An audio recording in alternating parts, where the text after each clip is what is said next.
네, 이 전거리 교화소에 수용돼 있었던 탈북자가 지금 우리나라 국내에도 있습니다. 김혁 씨입니다. 저희가 김혁 씨 초대했고요. 지금 이 리포트 취재한 YTN 김희중 기자도 나와 있습니다. 어서 오십시오. 네, 안녕하십니까. 네, 안녕하십니까. 어서 오십시오. 나와주셔서 고맙습니다. 자, 먼저 김희중 기자, 지금 이 여성은요. 네. 지금 안전한 곳에 계시다고요?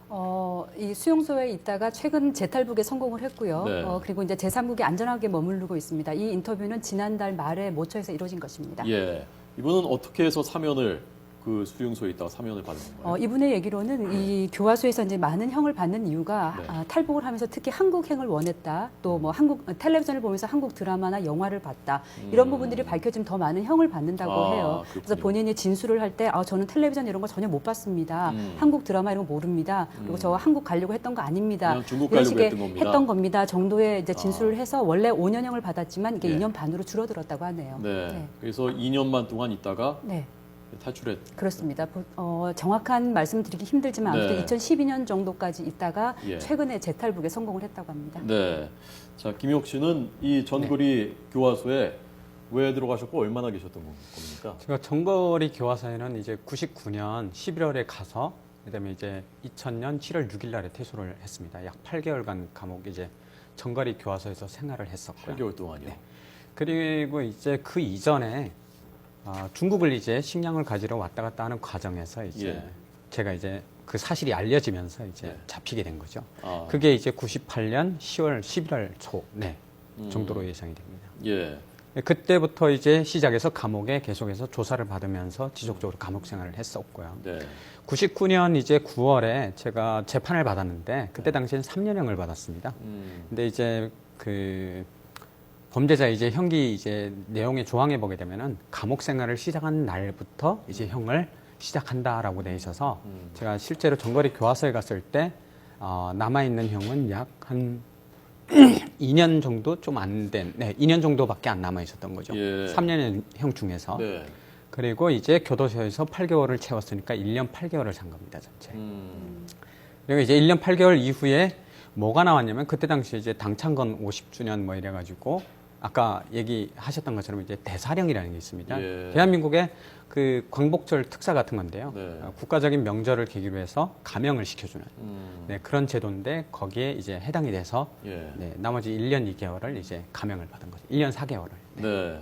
그리고 그렇게 나중에 그 다음에 나와서 탈북을 다시 하신 네. 거고요. 그리고 나서 이제 한 달 만에 다시 중국으로 넘어갔습니다. 왜냐면은 저는 이제 부모도 안 계시고 이제 다 돌아가신 상황이었기 때문에 네. 제가 뭔가 이제 살아남으려면은 중국을 가야 되고 그런 상황이었고요. 그리고 실제로 감옥 안에서 뭔가 저에 대해서 내가 뭘 할 건지를 고민을 굉장히 많이 했습니다. 예. 만약 여기서 살아나간다면 여기가 굉장히 이제 지옥의 문이라고 불리는 곳입니다. 근데 그런 곳에서 이제 살아남는다면 난 뭘 할 수 있을까를 이제 고민을 많이 했었고 결국 한국으로 가야 되겠다라고 이제 그때 결심을 하게 된 거죠. 예. 참 중국에 드나들다가 거기 그 끔찍한 곳에 가서 거기서 8개월이나 계셨었는데도 그걸 겪으셨는데도 내가 그래도 탈출해야 되겠다고 생각한 건 그만큼 북한이 살 수가 어려웠던 없는 곳이다. 네. 사실 이제 그 교화소 안에 들어가면은 예. 굉장히 그 영양분을 섭취하기가 굉장히 어려운 상황입니다. 네, 네. 그래서 그때 당시에 제가 교화소를 갈 때 24명이 이제 같이 들어갔었는데 예. 그 다음에 이제 7월 6일 날에 퇴소될 때 살아남은 사람은 딱 2명이었습니다. 근데 그 중에 한 분은 이제 40대 중반인 형님이셨고 네. 그 형님은 이제 형이 7년 정도 남아 있어서 못 나오셨고요. 그리고 저 같은 경우에는 1년 2개월이 이제 1년 4개월이 빠지면서 저는 나올 수가 있었고요. 가장 그 감옥 안에서 살아남을 수 있었던 그 결정적인 이유는 이제 네. 체격이 작아서였습니다. 네. 무슨 이제 성인들 같은 경우에는 많은 음식물을 섭취를 해야 살아남는데 예. 반대로 이제 체격이 작은 사람은 적은 양 가지고도 버틸 수 있는 거죠. 그래서 저는 그때 당시에 이제 키가 149였습니다. 굉장히 작은 체구에 그때 몇 살 때죠, 그러니까 그게? 제가 이제 감옥을 들어간 게 16살에 들어갔습니다. 16살 그래서 때요. 17살에 이제 교도소를 갔고요. 제일 최연소로 이제 거기서 이제 수감 생활을 했었고요. 네. 근데 그때가 이제 몸무게가 약 35kg 정도가 돼서 나왔었죠. 그래서 툭 밀면 넘어질 정도로. 예. 그 정도로 굉장히 그 안에 어떤 그 생활이 굉장히 어렵다라고 보시면 될 것 그러니까 같습니다. 8개월 동안에 22분은 다 돌아가셨다는 거 아닙니까? 네. 그 8개월 그렇습니다. 동안에. 네. 저희가 아까 김희중 기자 리포트에서 쥐를 잡아먹었다. 네. 뭐 아이들은 그나마도 잡아먹지 못하고 네. 뭐 시신에서 나오는 구더기를 먹었다. 이런 얘기들을 들으면 이게 좀 과장된 것이 아니냐라고 생각하는 분들도 있고요. 그리고 그걸 진실이라고 믿을 수 있느냐라고 생각하시는 분들도 있습니다. 사실 그게 굉장히 어렵게 이제 생각을 많이 하시면 왜냐하면 워낙에 이제 대한민국 사회에서는 상상을 할 수 없는 일이기 때문에 네. 그런 것들이 실제로 북한에 가보지 않은 이상 거의 다 체험 받아들이긴 어려울 겁니다. 네. 그분들이 이제 얘기를 이해 못하는 건 아니지만 다만 한편으로는 이제 지속적으로 이렇게 경험을 가진 사람들이 나오면서 하는 얘기에 대해서 어느 정도 우리가 이제는 좀 생각을 바꿔야 되겠구나 네. 이런 마음을 좀 가졌으면 지금 하는 그 얘기들이 바람이죠. 다 전혀 과장이 없는 100% 네. 진실입니까? 쥐는 굉장히 행복한 겁니다. 예, 그 안에서 이제 고기를 먹어줘야 이제 영양분을 그나마 섭취를 하는데 네. 고기라고 해봐야 이제 쥐나 뱀이나 그다음에 이제 뭐 도룡뇽이나 또 메뚜기 같은 것도 있죠. 메뚜기 많이 잡아먹습니다. 그 얘기도 많이 네. 나오고요. 네. 맞습니다. 어쨌든 뭐든지 영양 보충을 할 만한 것들은 다 먹습니다. 심지어는 이제 그걸 잘못 먹다가 이제 사망에 이르는 친구들이 굉장히 많고요. 그래서 아까 이제 단백질 얘기하셨는데 이제 네. 이분 녹취를 제가 다 살리지는 못했습니다만 이제 네. 시체에서 쌓여서 나오는 구더기를 먹다 보니까 너무 맛있었고 그걸 먹고 살이 오른 사람도 있다고 합니다. 심지어 그걸 먹고 이제 영양분이 되니까. 예. 제가 아까 이제 그 나온 시신을 이제 불망산에 보낸다 했는데 그 불망산이 굉장히 유명합니다. 이른바 소각장을 불망산에 그렇죠. 네. 예. 사람의 시신을 이제 가져다가 소각장에서 태우는데 그 주변에 가면은 그 이제 더덕이나 이런 것들이 굉장히 큽니다. 막 거의 뭐 팔뚝보다 작은 팔뚝, 이분은 애기 고사리가 많이 컸다고 굉장히 많이 얘기를 하시던데요. 네. 소각장에서. 네. 그 주변에는 네. 유별나게 이제 고사리나 그다음에 아까 이제 여러 가지 이제 산나물들이 굉장히 우람하고 크게 자라는. 그래서 저희도 거기서 이제 도덕이나 이제 도라지 이런 것도 굉장히 많이 캐 먹고. 그게 그러니까 시체에서 나온 어떤 영양분 때문에 네, 그런 아마 그럴 건가요? 겁니다. 그 이제 사람의 시신을 그래서. 태워서 뿌리거든요. 네, 네. 예. 자, 거기서의 그 인권을 대우하는 실태랄까요? 그 수용자들을 어떤 식으로 어떻게 다룹니까?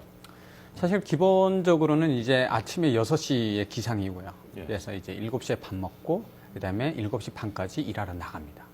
이제 제가 있을 당시에 이제 그랬었고 그다음에 저녁에는 이제 9시에 이제 8시에 밥을 먹고 그다음에 9시부터는 교양 학습을 합니다. 그래서 이제 그때 뭐 교과서의 준칙이나 뭐 규칙 이런 것들을 암기를 해서 네.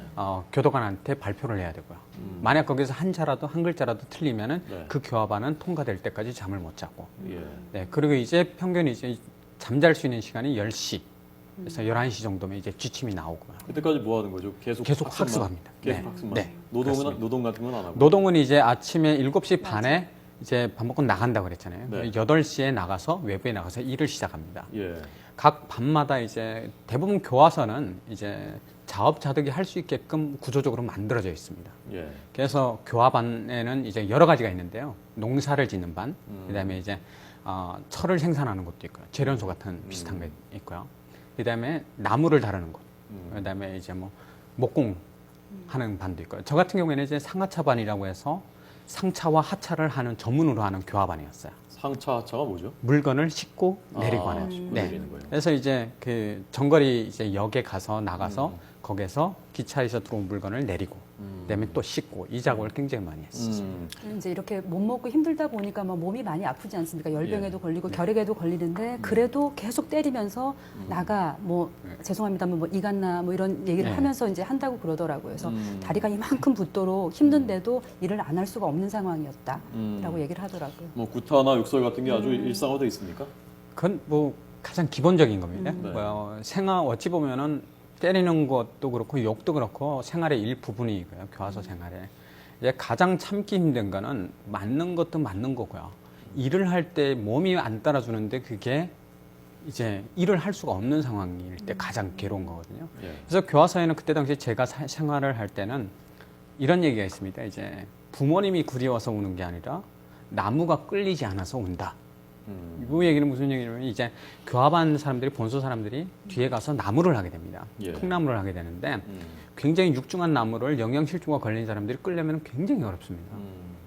그걸 끌어야 되는데 몸에 힘이 빠지고 힘이 없고 그러니까 나무는 끌리지 않고 결국에는 지쳐서 거기서 대호에서 떨어지게 되면 그때부터 폭력이 나오는 겁니다. 근데 폭력은 뭐 교화반이 이제 뭐 개호원이나 군인들이 이제 와서 폭력을 한다라고 하지만 네. 그게 끝나고 나서 저녁에 돌아가서 교화반에 돌아가서 이제 낮에 있었던 그 문제 때문에 결국 교합한 친구들한테 더 많은 폭행을 당하게 되는 거죠. 예, 그런 부분들이 거의 뭐 일상이라고 보면 되고요. 예. 그래서 제대로 먹는 건 없고 일은 그렇게 시키고 또 맞고 그러니까 사람들이 거기서 이제 생명을 잃는 거군요. 네네. 예. 그래서 아까 뭐 약간 보도에서 보셨습니다만 2010년도 그 상황 때 한 여성 수용자만 한 1,200명 정도 됐다라고 증언을 하더라고요. 예. 근데 이제 이분 증언에 따르면 5개 과가 있고 전거리 교화소에 1, 2, 3과가 여성, 4, 5과가 남성인데 남녀는 워낙 이제 경계가 돼 있어서 전혀 상황을 알 수가 없고요. 네. 그러니까 여성 부분만 얘기하면 1,200명 정도 수용자가 있었는데 본인이 있던 2010년도에만 뭐 많게는 하루 5명씩 죽어서 모두 한 2, 300명이 죽었다고. 예. 그래서 이제 나중에 한 800여 명 정도밖에 남지 않았다 이렇게 얘기를 하더라고요. 근데 네. 2010년도에 왜 이렇게 더 많이 죽었나를 제가 좀 알아봤더니 이제 그때는 뭐 심지어 콩도 못 먹었다 이런 얘기가 나오는데 그때 2009년도에 북한에 굉장히 큰 흉작이 와서 2010년도에는 먹을 게 없었고 그때 이제 시장 경제체제 화폐 개혁을 시도를 하면서 시장을 다 문을 닫았어요. 그러다 보니까 이제 정말 주민들이 먹고 구할 것이 없다 보니까 뭐 일반 주민들도 굶어 죽었던 것은 물론이니까 이 수용소의 생활은 더 참혹했죠. 그때 가장 많이 죽었다고 합니다. 예. 조금 전에 그 전거리 교화소 출신인 그 네. 어떤 여성이 그린 그 사파들 보니까 뭐 여성들을 알몸으로 신체 검사를 신체 검사하는 건가요? 네, 그렇습니다.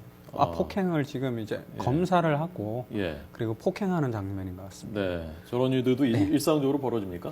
굉장히 제가 이제 있을 때는 여성이 없었습니다. 그때는 이제 여성 교화소가 생긴 건 2000년대 중반 이후였고요. 예. 그러니까 저희가 있을 때는 다 남성이었고요. 저런 이제 어떤 폭행 부분들은 이제 제가 있을 당시에는 저 감옥에서 이루어집니다. 중국에서 이제 잡혀서 넘어왔을 때 조사를 이제 군 안전부, 그러니까 안전부 산하에서 이제 저런 것들을 보위부 안전부라고 하는 통제 두 개의 어떤 통제 기관들이 이제 저런 검사를 진행을 하는 거죠. 지금 시신을 땅에 묻는 사실은 교화소 안에 들어가면은 거의 땅에 시신을 묻는다고 하기보다는 아까처럼 이제 불망산을 이제 보내서 거기에서 이제 소각을 시키는 형태로. 네, 그리고 이제 땅 파는 것도 힘드니까 이제. 자, 그리고 이제 그날은 굉장히 유명합니다.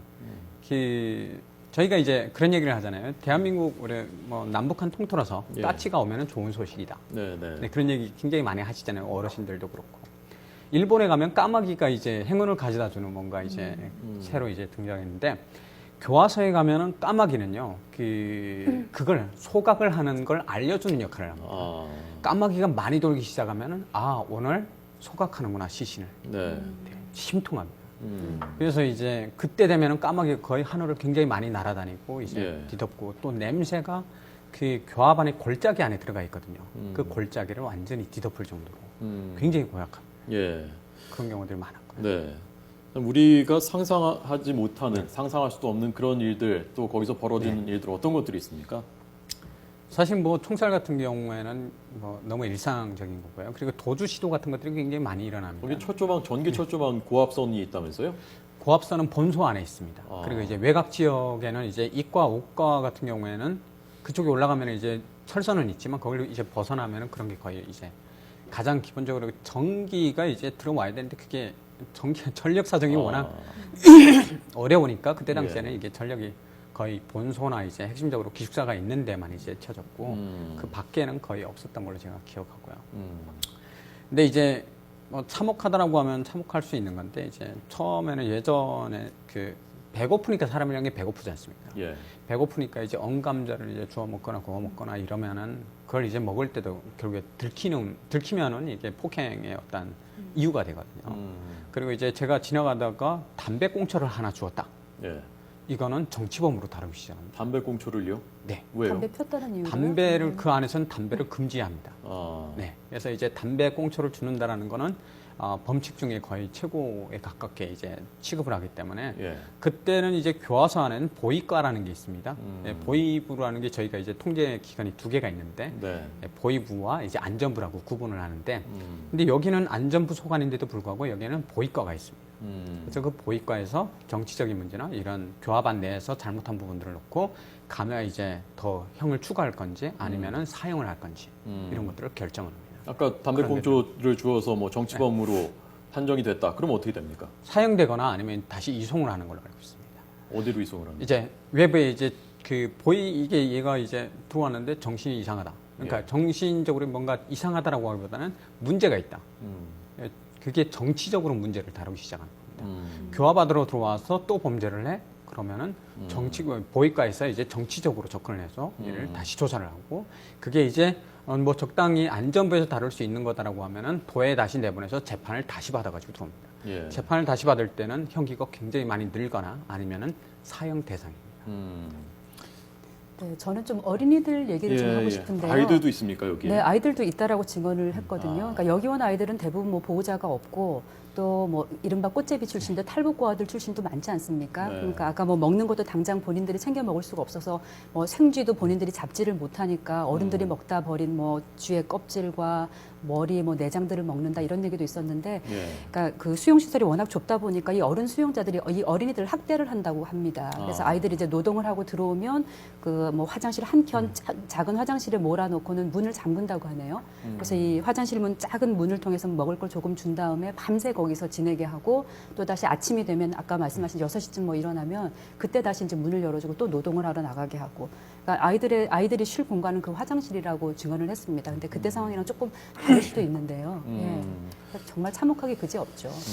지금 제가 들어갈 때는 청소년은 없었습니다. 거의 이제 제가 전교화서 이제 1,700명 중에 채용소자가 딱 거의 2명, 제가 알고 있기로는 저하고 이제 다른 한 친구는 블로커반이라고 해서 이제 나쿠자반이라는 게 있습니다. 안에서 뭔가 범칙을 하게 되면 그 범칙 처벌로 이제 브로커반이라고 하는 나쿠자반으로 보내지게 됩니다. 예. 거기에는 밥이 이제 가다밥이라고 하는데 교화소 안에서 주는 밥에 굽수가 있습니다.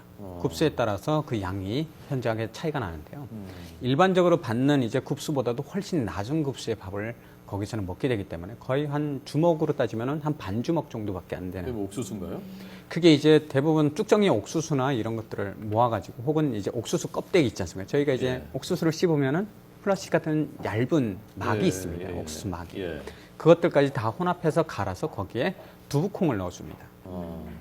그 교화선 내에서는 사람들이 살아남으려면 기름을 먹어야 되기 때문에 예. 그 식물성 기름을 결국에 이제 두부콩에서 이제 얻는 거죠. 그래서 두부콩이 50알에서 90알 정도가 들어가는데 그게 빠져버리게 되면 다 죽어버립니다. 그걸 그나마 넣어주기 때문에 몸이 유지가 되는 거죠. 그나마. 그나마 버티고 살 수 있는 게 그런 건데, 예. 거기에 가면은 그런 것도 굉장히 조금밖에 안 들어가요. 양도 예. 굉장히 작고요. 네. 이 여성이 있었을 때는 그래서 그런 옥수수나 뭐 쌀겨조차도 없어서 그냥 옥수수 껍데기를 주는데 그것도 씻지 않은 것, 그 뒤지다 보면은 그 안에 담배꽁초나 이런 이물질들이 막 들어있는 정말 비위생적인 그런 옥수수 껍질을 줬다고도 하더라고요. 네. 자, 그래서 지금 이 전거리 교화소, 또 우리가 아는 요덕이라는 데도 네. 있고, 14호 수용소를 탈출한 그 신동혁 씨의 그 수기를 읽어보면 정치범 수용소도 또 있고요. 전체적으로 북한은 이런 데가 몇 군데나 지금 있고 현재? 얼마나 지금 수용되어 있는 건가요? 그러니까 현재 저희 통일부가 이제 파악하고 있는 곳은 대략 6, 7곳 정도로 지금 알고 있는데요. 말씀하신 대로 요덕 수용소랑 또 한북 청진, 또 평남 개천 이런 데 있습니다. 수용 인원은 글쎄 한 10만 명 정도 되나요? 그 정도 10만 명이요. 네, 정확히 그러니까 그렇게 파악이 됐던 건데 지금 현재는 정확히는 잘 파악을 하지 못하겠고요. 네. 이 중에서 이제 전거리 교화소는 가장 북쪽 한경북 또 회령에 위치해 있습니다. 주로 이제 탈북자들이 수용되는 곳이고요. 아까 그 아이들을 화장실에 이렇게 가둬놓고, 화장실이 뭐 이렇게 넓은 데가 아닐 거 아닙니까? 이렇게 좁은데. 아까 아주 잠깐 좁은 우리 데서. 김혁 씨께 여쭤봤더니 한 네. 평 정도 되는 공간도 안 된다고 하셨어요, 네. 그렇죠? 굉장히 아주 좁습니다. 거기서- 좁은 공간이라고 하더라고요. 거기서 잠은 잘 수 있습니까? 누워서? 거의 거의 뭐 못 쪼그리고 잔다고. 앉아서 자거나. 그렇지 예. 않았을까? 예. 그리고 이제 거기에는 감방보다 밖에 이제 달려 있습니다. 감방을 통해서만 이제 들어갈 수 있지만 예. 중요한 거는 밖에 나와 있기 때문에 이제 돌출되어 있기 때문에 거기는 굉장히 춥죠. 그래서 이제 거기에 앉는다고 하면은 물론 이제 어린 친구들 같은 경우에는 꼬깃꼬깃 하면 요만큼 한 줌밖에 안 됩니다, 실제로. 워낙 영양실조가 심하면은 딱 꼬겨 놓으면은 굉장히 작아지는데 그렇게 이제 꾸기고 들어가서 자지 않았을까. 네, 아마 그런 아이들을 이제 성인 교합반이랑 이제 같이 섞어서 그렇게 놨다는 거 굉장히 저도 처음 들었고. 그 김혁 씨도 충격적이네요. 그 이른바 꽃제비 출신, 네. 어릴 때부터 네. 먹을 것이 없어서 떠돌면서 국어를 하는 그런 아이들이요. 나중에 그러면 어떻게 됩니까? 거기서 그 수용돼 있던 그런 아이들. 제가 이제 그나마 좀 이건 굉장히 역설적인 건데요. 예. 그나마 살아남을 수 있는 게 꽃제비 친구들이라고 생각합니다. 왜냐하면 꽃제비들은 굉장히 독립성이 강합니다. 굉장히 스스로 모든 걸 생각하고 계획하고 움직이기 때문에 독립성이 굉장히 강해서 예. 오히려 성인들보다도 더 이제 살아날 확률이 높습니다. 뭔가 이제 본인들이 살아남기 위해서 그동안의 수단을 항상 이제 가지고 있었기 때문에 아니면은 벌써 다 굶어 죽었을 겁니다. 교화소 예. 들어오기 전에. 예. 그러니까 그런 친구들이 결국엔 살아나면은 뭔가 이제 항상 또 다시 이제 나오게 될 거고 저와 비슷한 생각을 굉장히 많이 할 거라는 생각이 듭니다. 예. 자, 김희중 기자는 이번 네. 취재하시면서요, 좀 어떤 생각도 있었는지, 좀 하고 싶은 말이 있는지 좀. 네, 사실은 너무 참혹한 부분들이 많아서 제가 미처 다 옮기지 못한 부분도 있고요. 그렇습니까? 이렇게 자극적인 부분을 방송을 해야 되나 고민도 좀 사실 안 하지 않은 건 아닙니다. 하지만 이런 북한의 참상들이 많이 알려져서 국내뿐만 아니라 국제사회에서 좀 압박을 가하고 북한 지도부가 이런 부분은 정말 아니구나 하는 부분을 깨닫게 되기를 바랄 뿐입니다. 예. 현재 그 유엔 인권조사위원회가 작년에 처음으로 발족을 했거든요. 그래서 네. 국내를 방한해서 이제 탈북자들 또 납북어부 가족들 이런 분들 만나서 이제 북한의 인권 실상에 대해서 많이 인터뷰를 하고 돌아갔는데요. 그 결과를 다 모은 최종 보고서를 아마 다음 달 중순 유엔 인권조사위에 정식으로 올릴 예정이라고 합니다. 네. 그러면 좀 국제사회에서 어떤 북한에 대한 좀 압박을 가하는 좀 수단이 되지 않을까 기대를 해봅니다. 네. 김혁 씨는 그 책에 쓰신 거 보니까 대한민국은 천국이다라고 네. 하셨던데, 자, 하실 말씀이 있을 것 같습니다. 좀 말씀해 주십시오. 그 책을 이제 결정적으로 내게 된 이유는 이제 북한 사회에 대해서 저희가 그동안 많이 이제 간과하거나 혹은 흘려들었던 얘기를 우리가 좀 더 깊이 심도 있게 한번 보자. 네. 그리고 그런 걸 좀 더 많이 알리고 싶다라는 취지로 제가 이제 글을 쓰게 됐고요. 실제로 그 책 내용에서 제가 이제 말씀드리고자 했던 부분은 보여주는 것도 있지만 우리가 좀 더 북한을 보고 우리가 북한 사회에 대해서 우리가 어떤 입장을 가져야 되고 그리고 우리가 지속적으로 북한이 행하고 있는 어떤 인권 유린 같은 예. 부분들을 좀 더 우리가 개선할 수 있도록 자주 얘기를 할 수 있는 네. 그런 기회가 됐으면 좋겠다라고 해서 예. 제가 글을 쓴 거예요. 예, 알겠습니다. 자, 우리가 천국에 있다는 사실은 뭐 잘 인식도 물론 하지 못하고 있을 뿐더러 우리가 천국에 있으니까 그나마 다행이다라고 할 것이 아니라 우리 동포들이지 않습니까? 우리가 같은 핏줄인데 그분들이 지금 그 북녘에서 그런 상황이 있다는 것을 우리가 기억을 하는 것이 중요하겠고요. 기억을 해야 또 거기서 계획도 나오는 것이고 그렇습니다. 행동도 나오는 것일 겁니다. 자, 오늘 하나의 계기가 된 것 같습니다. 김혁 씨 고생 많으셨습니다. 박수 한번 하시죠. 감사합니다. 예. 김희중 기자 특종 취재하느라고 수고 많았습니다. 네, 고맙습니다. 네, 잘 들었습니다. 그렇습니다.